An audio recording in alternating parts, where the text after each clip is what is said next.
आप सभी को नमस्कार। मैं क्लेरिफाई से प्रीति जग और आज हम बात करने वाले हैं डाटा प्रोटेक्शन बिल के बारे में, जो कि 2023 में लाने की संभावना जताई जा रही है। अगर ये डाटा प्रोटेक्शन बिल 2023 में पास होता है तो इससे कई हद तक देश में स्कैम और फ्रॉड जैसे केस की संभावना कम हो जाएगी। साथ ही लोगों के पर्सनल डाटा लीक होने के बच जाएंगे और साथ ही देश में हो रहे ऑनलाइन फ्रॉड, स्कैम और डाटा चोरी जैसे केसेस में कमी आएगी। क्योंकि अब लोकसभा में पेश किए गए new bill data protection bill 2023 के अनुसार यदि यूजर के डिजिटल डाटा का दुरुपयोग और उसे सुरक्षित रखने में असफल हुई कंपनी, जैसे कि बड़े बड़े सोशल मीडिया प्लेटफॉर्म, मोबाइल्स और ऐप्स वाली कंपनियां अगर जो डाटा को इकट्ठा करके रखती है, अगर वह किसी भी डाटा को लीक करती है और किसी भी व्यक्तिगत डाटा को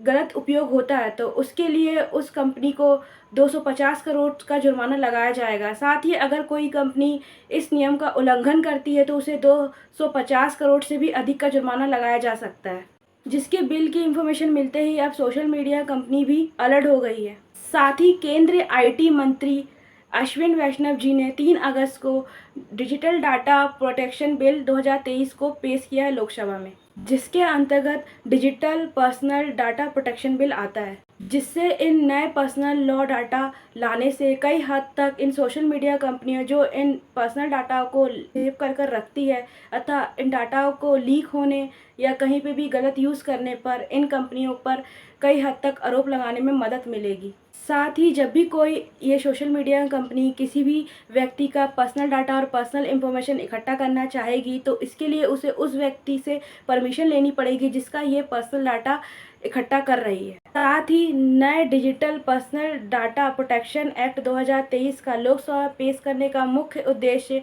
सरकार द्वारा इन सोशल मीडिया कंपनियों पर मनमानी करने पर रोक लगाना है, जिससे यह कंपनियां किसी व्यक्ति की इजाज़त के बिना उसके पर्सनल डाटा और इन्फॉर्मेशन को कलेक्ट ना करे और जिसके कारण यह डाटा कहीं पे भी लीक ना हो सके। साथ ही इसमें कई हद तक इन केसेस में और फ्रॉड जैसे केसेस में रोक लगेगी और कई हद तक इसमें सुधार आएगा और आम जनता को भी थोड़ी राहत मिलेगी, जिससे कई हद तक इन ऑनलाइन फ्रॉड और स्कैम से बचा जा सकता है और इन ऑनलाइन फ्रॉड और स्कैम जैसे केसेस में कमी आएगी। साथ ही आम जनता को और यूज़रों को बहुत हद तक इससे राहत मिलेगी जो इन ऑनलाइन प्लेटफॉर्मों और ऑनलाइन सोशल मीडिया का सबसे ज़्यादा यूज़ करते हैं। पिछले कई सालों से डिजिटल डाटा प्रोटेक्शन बिल्स को लाने की कोशिश की जा रही है, जिसमें 27 अगस्त 2022 में सुप्रीम कोर्ट से आदेश मिलने के बाद इस बिल में कार्य अभी तक चल रहा है। इस बिल को लाने का मुख्य उद्देश्य इंटरनेट कंपनियों, मोबाइल ऐप और निजी कंपनियों को राइट टू प्राइवेसी के तहत नागरिकों की इंफॉर्मेशन संग्रह, भंडारण और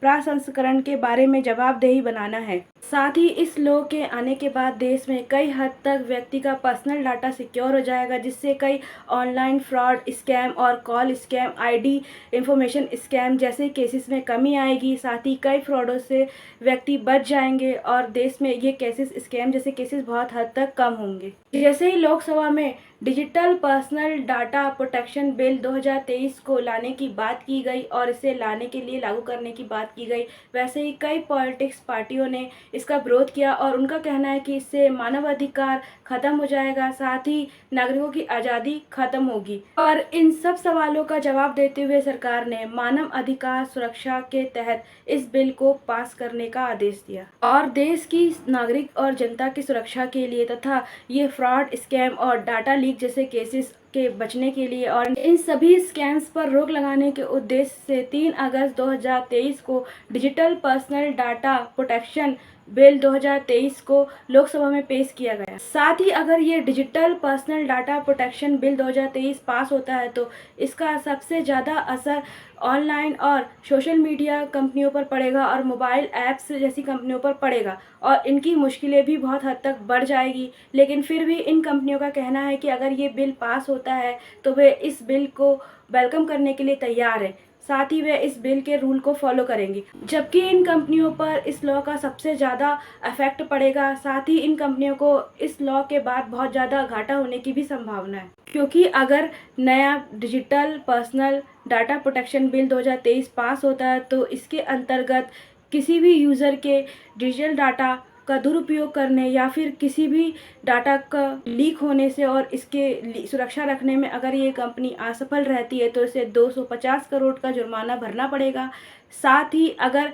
कोई भी कंपनी इन नियमों का उल्लंघन करती है तो उसे 250 करोड़ से भी अधिक का जुर्माना लगाया जा सकता है। इस बिल से इन कंपनियों को तो घाटा होगा, साथ ही इन कंपनियों पर तो इफेक्ट पड़ेगा, लेकिन इससे आम जनता को और यूज़र को कई हद तक राहत मिलेगी, जिससे उनके ऑनलाइन डिजिटल डाटा सेफ होंगे और जिससे कई हद तक fake call, online data fake, scam और फ्रॉड जैसे केसेस कम होंगे और कई हद तक देश में इन फ्रॉड और स्कैम्स जैसे केसेस की कमी होगी। साथ ही इस बिल के अंतर्गत किसी भी यूज़र का कोई डाटा लीक होता है या फिर उसके डाटा का कोई मिसयूज़ होता है तो वो इसकी शिकायत इस बिल के अंतर्गत कर सकता है। साथ ही इस बिल के अंतर्गत सार्वजनिक हित के लिए कोई भी कंटेंट को हटाने और उसे डिजिटल मध्यस्थ को ब्लॉक करने की भी अनुमति इस बिल के अंतर्गत दी जाती है। साथ ही अगर ये बिल पास होता है तो उसके बाद गवर्नमेंट का इन सोशल मीडिया कंपनी और social media apps mobile company पर पूरा कंट्रोल होगा, तथा जिससे ये सोशल मीडिया कंपनी यूज़र के पर्सनल डाटा को उसकी मर्जी के बिना इकट्ठा नहीं करेगी। और अगर कोई कंपनी किसी यूज़र का पर्सनल डाटा उसकी मर्जी के बिना इकट्ठा करके उसे इस्तेमाल करती है तो उसे 250 करोड़ का जुर्माना लगाया जाएगा। साथ ही अगर इस डाटा का मिसयूज़ और किया जाता है तो उसे अपराधी की श्रेणी में लाया जाएगा और इसे 250 करोड़ से भी अधिक का जुर्माना लगाया जाएगा। आरोप घोषित होने पर उन पर कानूनी कार्रवाई भी की जाएगी। आज का हमारा ये video digital data protection bill के ऊपर यहीं पे ख़त्म होता है। अगर आपको हमारा ये वीडियो अच्छा लगा हो तो प्लीज़ हमारे चैनल को सब्सक्राइब जरूर कीजिएगा। साथ ही हमारे इंस्टाग्राम पेज क्लेरिफाई बाय प्रीति को जाकर फॉलो ज़रूर कीजिएगा। और जब तक के लिए जय हिंद, जय भारत।